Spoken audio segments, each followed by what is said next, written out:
If you've ever wanted the gaming equivalent of Groundhog Day realised as a monochrome 1-bit ZZT inspired RPG where you die every minute, not only are you incredibly specific, but your dreams have finally arrived in the form of a game called Minit. Published by Devolver Digital, Minit is made by a 4-person indie studio, and you're cast as a duck-like creature who randomly decides to pick up a sword that is washed up on the beach. Big mistake, buddy, because now Ducky is cursed to die every single minute in some kind of sick, twisted, infinite loop, and it's up to you to help break the spell. You're probably asking yourself though, how about the duck dude just doesn't pick the sword up at all? I mean, you could do that. There are other items to collect in the game like a watering can and a bone. The thing is, those clever developers have made it so that you can't really progress very much without that devilish old sword. For instance, you need to cut back some bushes a la Zelda in order to get to other areas. There are also some crab creatures you need to defeat in order to complete a quest, and even some other puzzly things that the sword is good for, so no. It's all very creative and clever, because having a time limit on your back every time you respawn forces you to think very clearly about what you want to accomplish. Do you have something in your inventory you didn't before which can help you complete a puzzle? Is there an area you need to reach, and what's the fastest way to get there? Ultimately, you're going to have to complete the game in 1 minute. Such is the nature of the mechanics, but it's about working out how to do that through the process of elimination and deduction. Fortunately, there are some helpful guides along the way, as well as different shelters where you can rest and other unexpected surprises. You can also solve many of the game's puzzles in an order that suits you. Some things do need to be done in a certain way, but part of what makes Minit so good is that you can carve your own path for the content, working things out on your own terms. For those who like a challenge though, there's definitely incentives here as well. Minit tracks your stats through the number of deaths you've had, the locations you've found, the time you've taken, and the items you've gathered.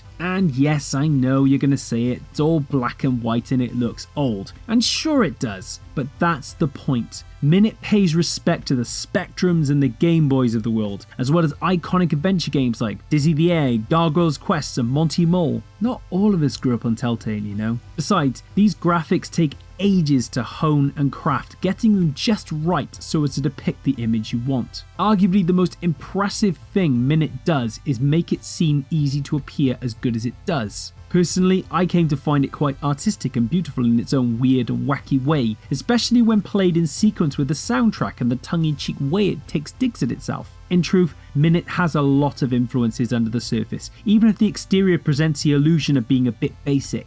Perhaps it spoke to me initially because it touched a long dormant retro portion of my brain, but I knew that with the substance and the quality of the content being offered, it was way more than that. Once I died the first few times, I was helplessly hooked on the game. By then, nothing else mattered as I understood what the game was all about and what I had to do, and I loved it. It's one of those rare occasions where the gameplay is so compelling that you lose yourself in it rather than the teraflops and the resolution and the frames per second. In our PS4 Pro, Xbox One X generation, perhaps that's the most refreshing thing of all about Minit. It's funny, it's quirky, delightful, there's no map or waypoint to guide you, is the harshest time limit possible and so much to see and do, but it constantly forces a fresh perspective for each approach and will test your gaming credentials to the core. Minit pays homage to the emerging and blossoming speedrunning culture by testing speed and skill, while also offering a traditional yet engrossing adventure concocted of experimentation